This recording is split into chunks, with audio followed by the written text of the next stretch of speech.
Listen to the conversation between the man and the woman and answer the questions. First, you have some time to look at questions 1 to 4.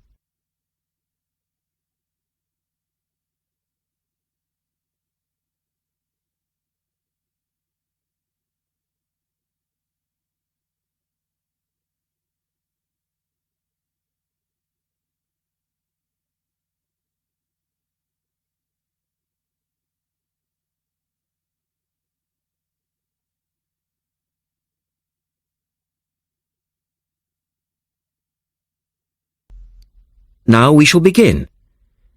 You should answer the questions as you listen, because you will not hear the recording a second time. Listen carefully and answer questions 1 to 4.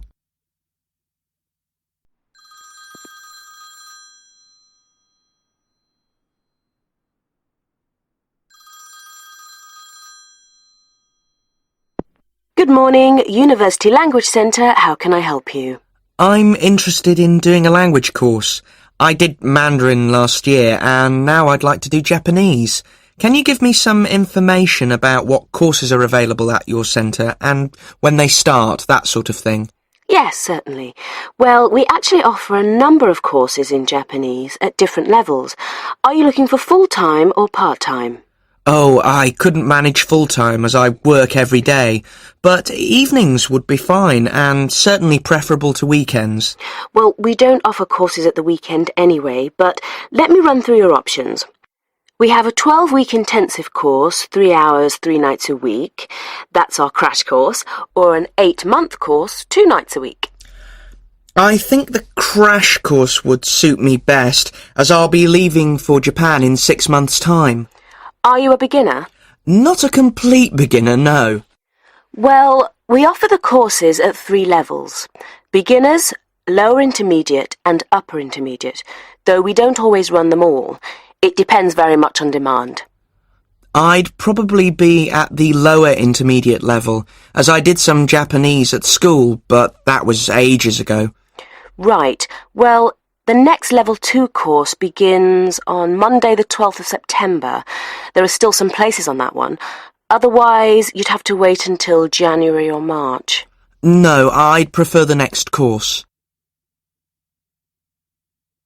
The woman asks the man for some details about himself. Look at questions 5 to 10.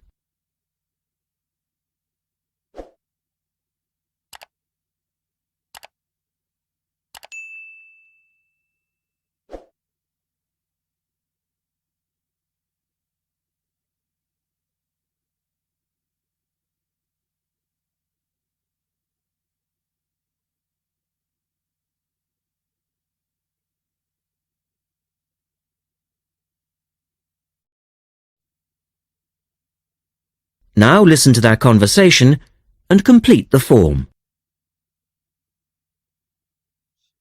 Right. Can I get some details from you then, so I can send you some information? Sure. What's your name? A family name first. Haggerty. Richard. Hagarty? No, Hagerty. Oh, okay. And your address, Richard? Well, perhaps you could email it to me. Right. What's your email address? It's Ricky45, that's one word, RICKY45, at hotmail.com.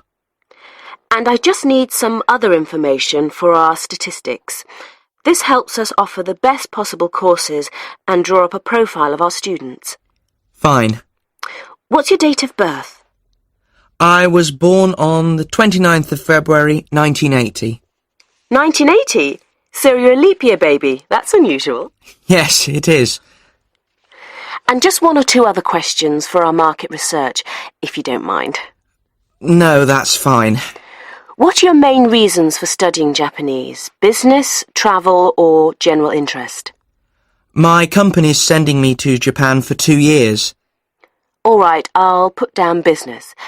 And do you have any specific needs? Will there be an emphasis on written language? For instance, will you need to know how to write business letters, that sort of thing? No, but I will need to be able to communicate with people on a day-to-day basis. Okay, so I'll put down conversation. Yes, because I already know something about the writing system at an elementary level, and I don't anticipate having to read too much. You said you'd studied some Japanese. Where did you study? 3 years at school, then I gave it up, so I've forgotten a fair bit. You know how it is with languages if you don't have the chance to use them. Yes, but I'm sure it will all come back to you once you get going again. Now, once we receive your enrollment form, we'll contact you. That is the end of section 1. You now have half a minute to check your answers.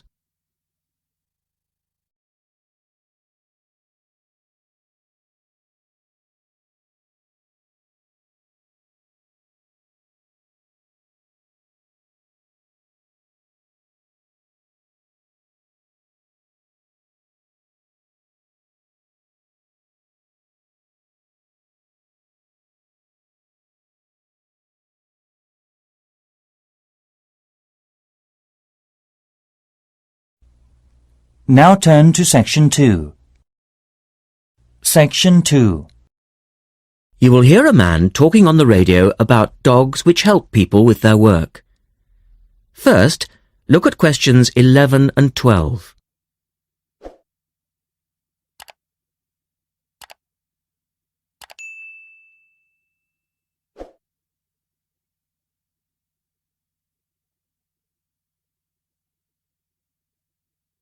As you listen to the first part of the talk, answer questions 11 and 12.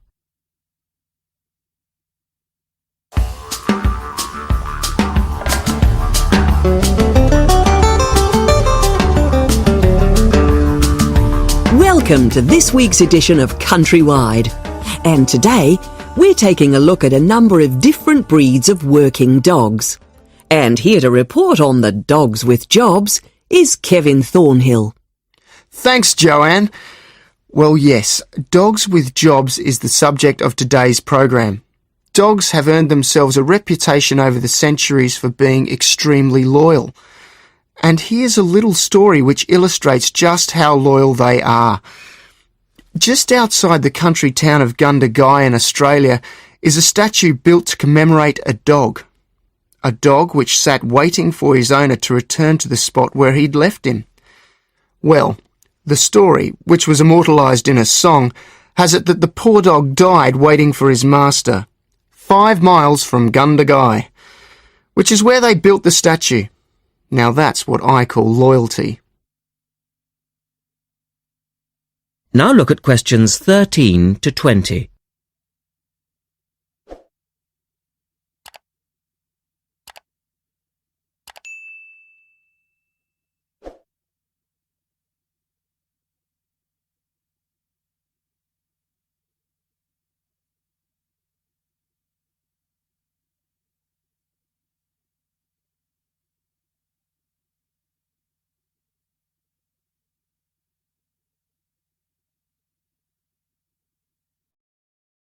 As the talk continues, complete the table for questions 13 to 20.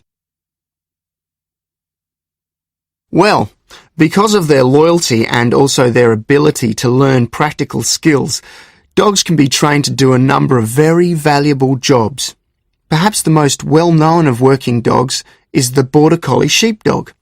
Sheepdogs which work in unison with their masters need to be smart and obedient, with a natural ability to herd sheep.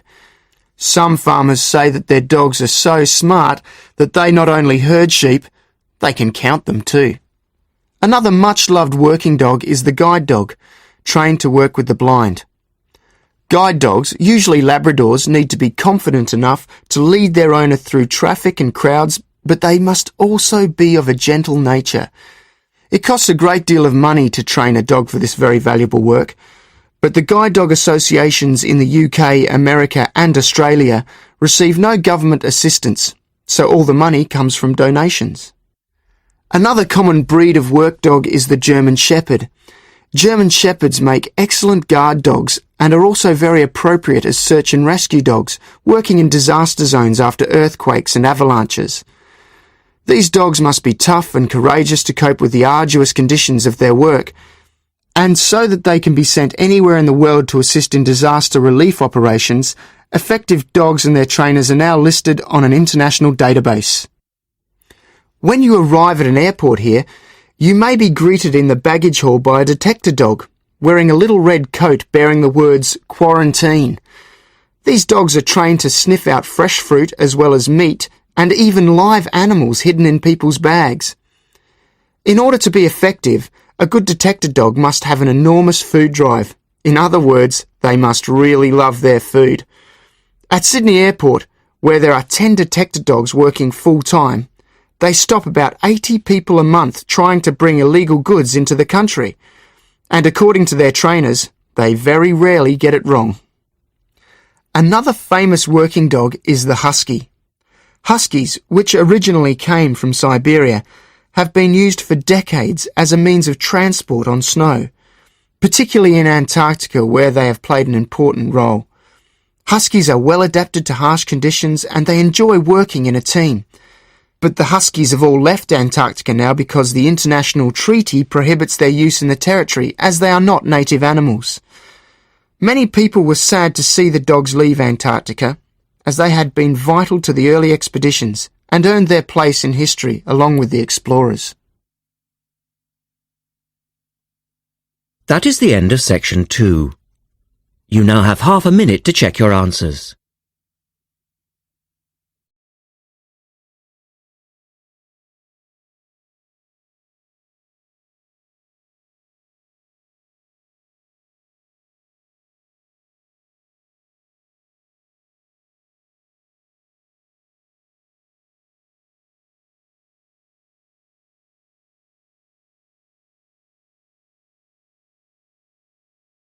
Now turn to section 3. Section 3.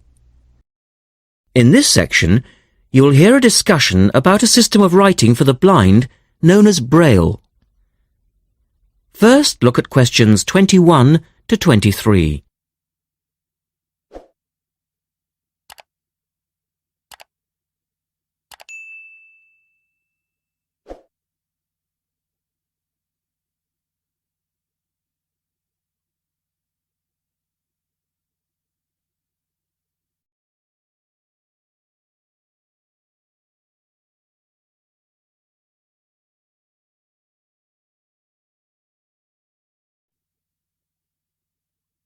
Now listen to the first part of the discussion and complete the notes for questions 21 to 23.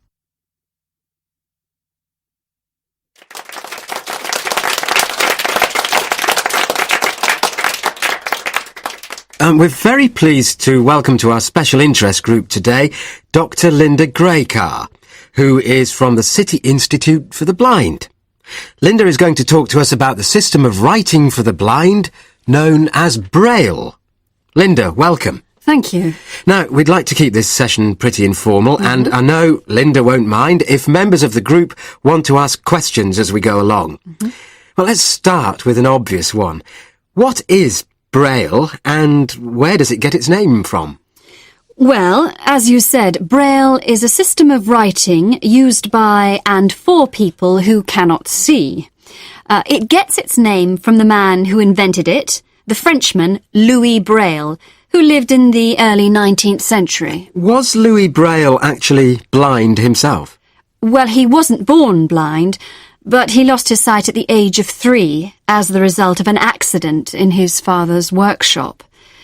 Louis Braille then went to Paris to the National Institute for Blind Children, and that's where he invented his writing system at the age of only 15 in 1824, while he was at the Institute. But he wasn't the first person to invent a system of touch reading for the blind, was he? No, another Frenchman had already come up with the idea of printing embossed letters that stood out from the paper, but this was very cumbersome and inefficient. Did Louis Braille base his system on the first one?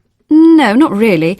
When he first went to Paris, he heard about a military system of writing using 12 dots. This was a system invented by an enterprising French army officer, and it was known as night writing. It wasn't meant for the blind, but rather for battle communications at night. That must have been fun. Look at questions 24 to 30.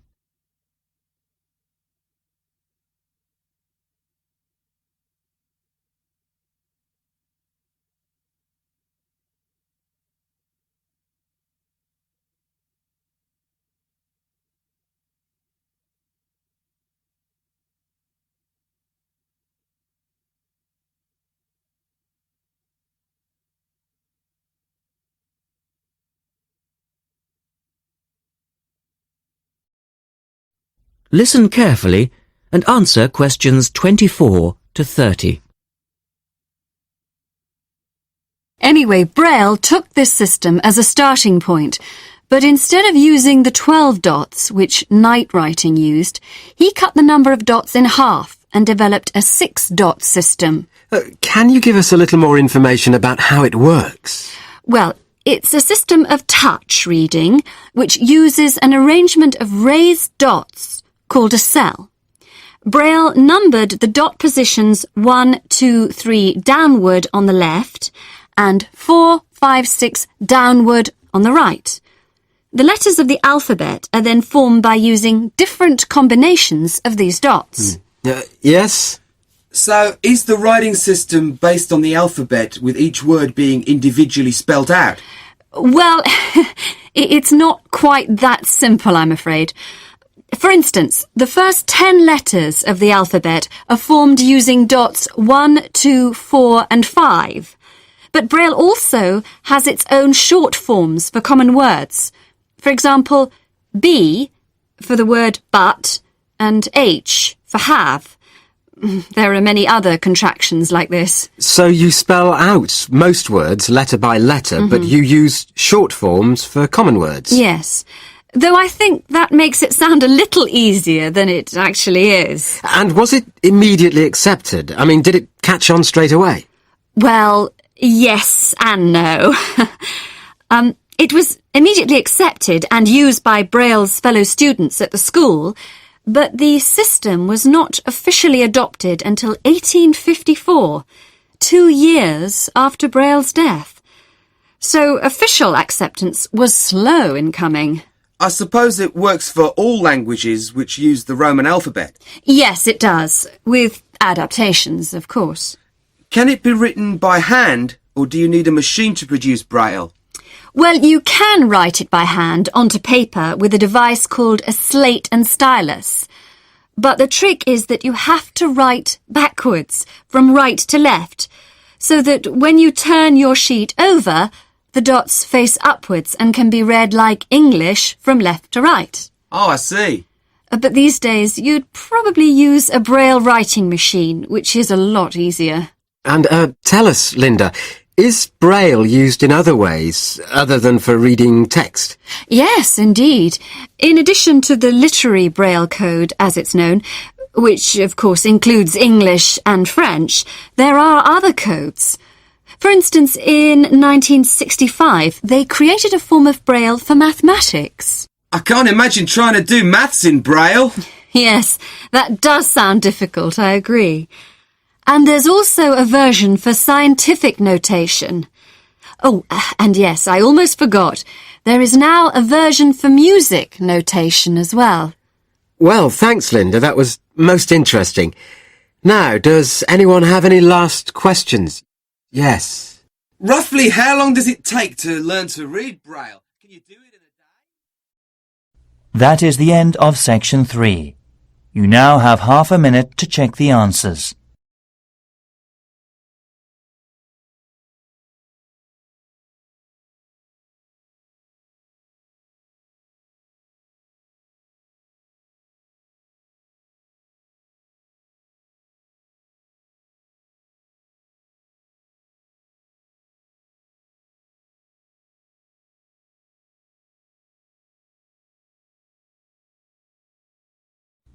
Now turn to section 4. Section 4. You will hear a talk about memory in babies and young children.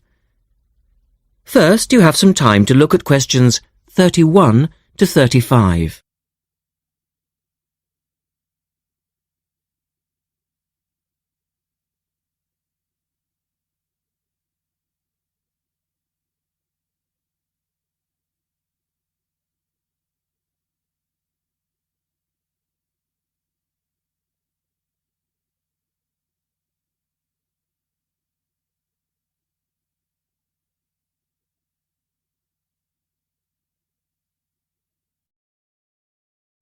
Now listen carefully and answer questions 31 to 35. We're going to look today at some experiments that have been done on memory in babies and young children. Our memories, it's true to say, work very differently, depending upon whether we are very old, very young, or somewhere in the middle. But when exactly do we start to remember things? And how much can we recall? One of the first questions that we might ask is, do babies have any kind of episodic memory? Can they remember particular events? Obviously, we can't ask them, so how do we find out? Well, one experiment that's been used has produced some interesting results. It's quite simple and involves a baby in its cot, a colourful mobile, and a piece of string. It works like this. If you suspend the mobile above the cot and connect the baby's foot to it with the string, the mobile will move every time the baby kicks. Now you can allow time for the baby to learn what happens and enjoy the activity. Then you remove the mobile for a time and reintroduce it sometime from 1 to 14 days later. If you look at this table of results, at the top 2 rows, you can see that what is observed shows that 2-month-old babies can remember the trick for up to 2 days, and 3-month-old babies for up to a fortnight.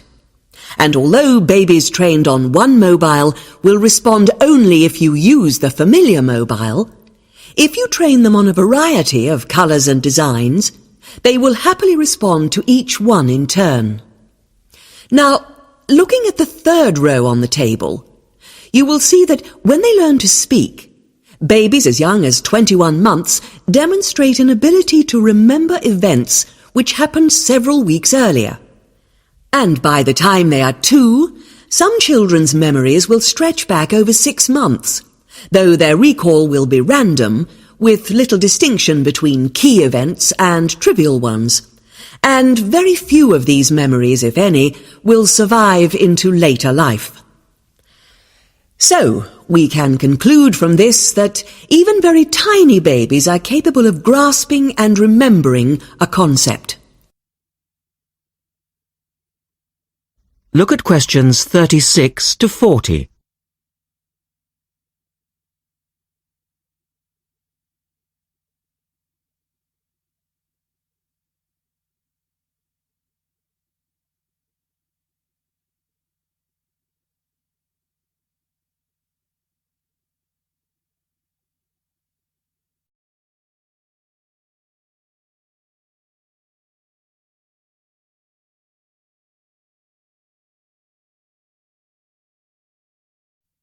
Now answer questions 36 to 40.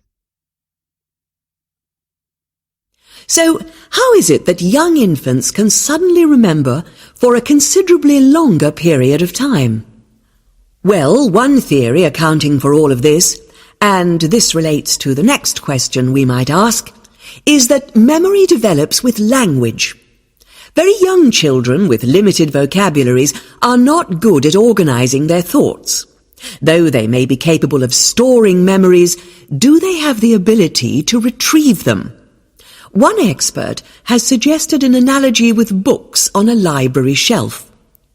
With infants, he says, it's as if early books are hard to find because they were acquired before the cataloguing system was developed.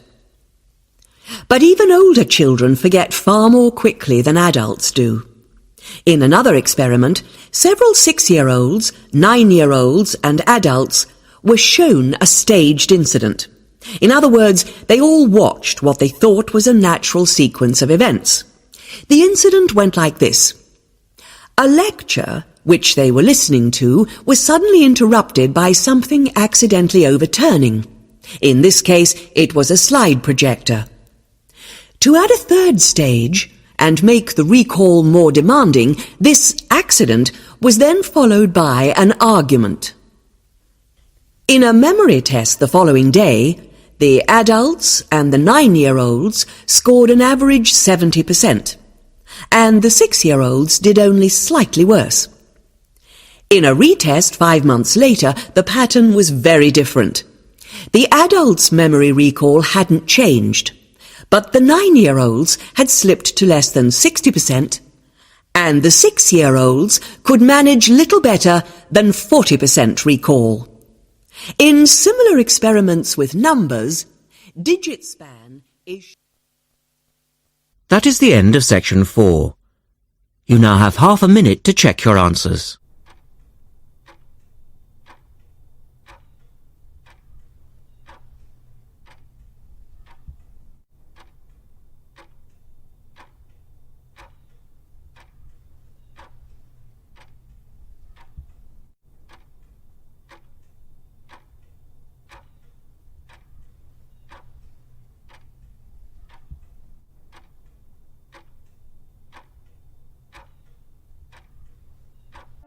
That is the end of the listening test. At the end of the real test, you will have 10 minutes to transfer your answers to the listening answer sheet.